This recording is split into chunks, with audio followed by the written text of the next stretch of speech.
So good morning all of you. I'm taking a video. So I hope that my previous video doesn't come to you. I am again making it. Please tell me that have you got it or not. So this chapter is real number. Again I am telling you, again I am making a video on it. So we have understood in previous video which has not come to you. That is introduction, Euclid division lemma, the fundamental theorem of mathematics, and the irrational number, revisiting rational number and their division and their decimal expansion. So इसमें हम क्या करेंगे, हम अगर एक first हम introduction पढ़ते हैं. इसका क्या है ये इंट्रोडक्शन. सो बच्चे इसका इंट्रोडक्शन में अगर बोलती हूँ आपको तो आप बोल सकते हो कि मैम नंबर के हम फ्लो चार्ट बनाएंगे. जब भी हम नंबर का एक फ्लो चार्ट बनाते हैं तो हमें इजीली वो चीज़ जो है माइंड में सेट हो जाती है. ठीक है, तो माइंड में सेट जब करते हैं हम तो रियल नंबर को बोल सकते हैं. नंबर का हम तीन कैटेगरी बना सकते हैं, real number, natural number and whole number. 0, 1, 2, 3 you can say real number.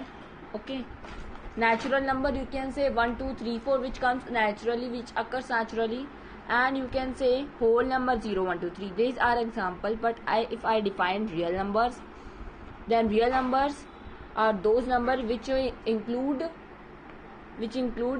natural number, whole number, integer and irrational number. Okay, and if I say Euclid division lemma, so Euclid division lemma you can say Euclid के अगर मैं 3 part बता देती हूँ, 3 part में divided है. Scientist का name था यूक्लिड, डिवीजन था ऑपरेशन, लेमा है proven statement which helps to prove your another statement. Okay, so now if I define it, so here is definition. Given positive integer a and b they exist as a unique integer. Okay, a is equals to bq plus r where a is equals to 0, greater than or equal to r or greater than b. Okay, so here a is equals to dividend, b is equals to divisor, q is equals to quotient and r is equals to remainder. Okay, so अगर इसको next पढ़ते हैं आगे हम क्या बोल सकते हैं और क्लियरली हम कैसे पढ़ सकते हैं यूक्लिड डिवीजन लेमा को. हम यूक्लिड डिवीजन लेमा को ऐसे पढ़ सकते हैं, division is equals to divisor into quotient plus reminder.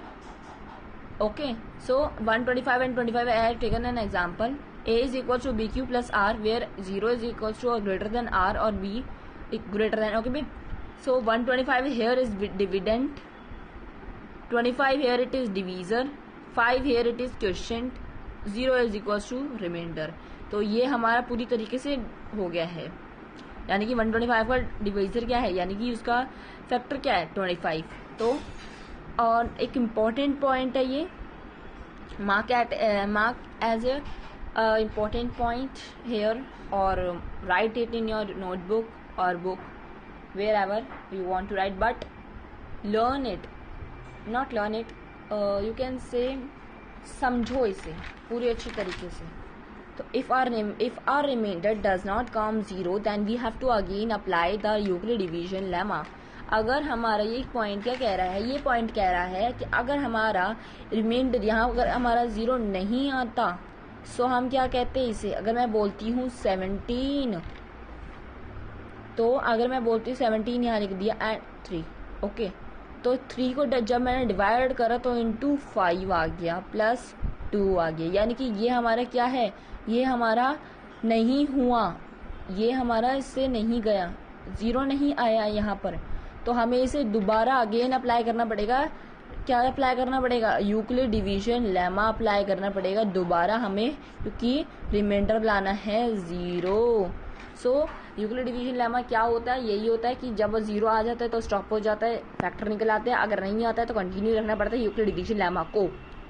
Next theorem is it the fundamental theorem of arithmetic. Fundamental theorem of arithmetic के अंदर आता है प्राइम नंबर्स और कंपोजिट नंबर्स. पहले आपको प्राइम नंबर्स और कंपोजिट नंबर पता होने चाहिए, तब आप इस थ्योरम को पूरी अच्छी तरीके से समझ पाओगे.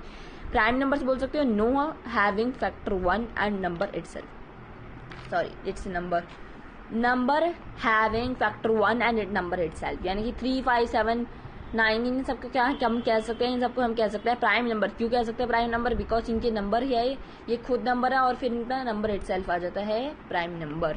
कंपोजिट नंबर में बोलती हूँ तो number having factor more than 2, यानी कि जिसके मोर देन 2 या 2 होते हैं, और यू कैन से 2 जिसके मोर देन 2 होते हैं और 2 होते हैं, उसे हम बोल सकते हैं कंपोजिट नंबर, यानी कि 4, 8, 10, 18, 16, 20 etcetera are the composite numbers. You can take any 5, 20, oh sorry, not 5. You can take 26. You can say take 25. You can say 48. You can say 80. You can say 90.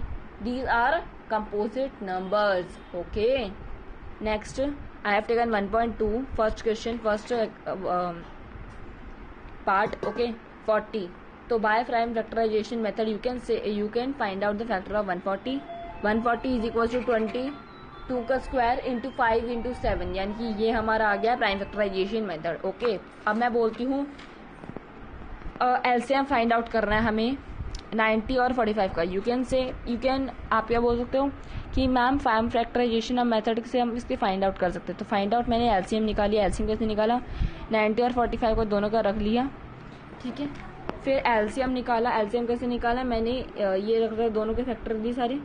फिर ये दोनों बार बार, ये दोनों जो 3 है वो बार बार रिपीट होते, तो मैंने एक ही रख दिया यहाँ पर, 2 रख दिया यहाँ पर. 2 इंटू 3, इनमें इसका भी एक रख दिया, इसका भी एक रख दिया, वरना अगर मैं इनको रखती तो 2 और रखने पड़ते मुझे.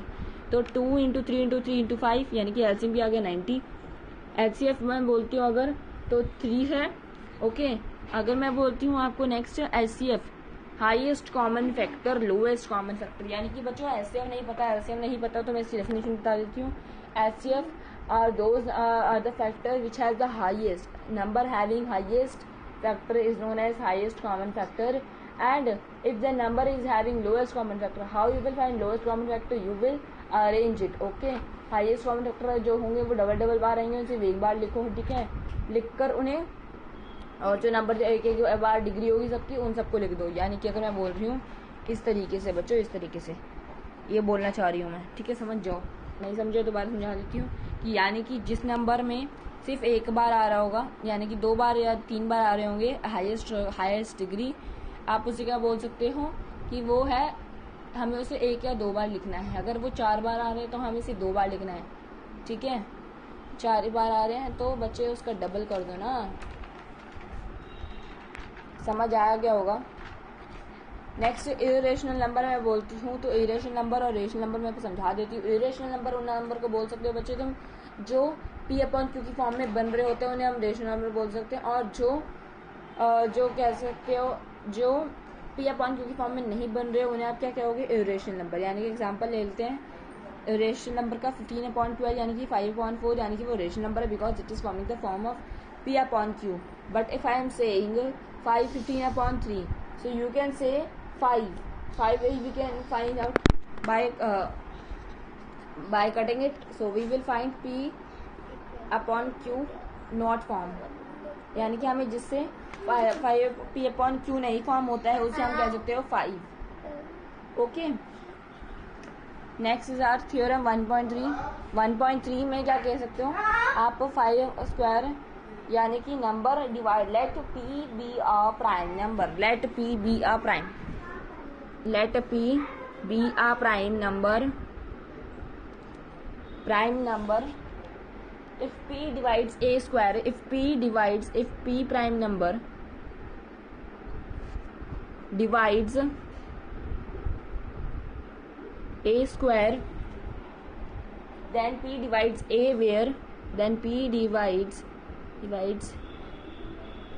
a where a is a positive integer.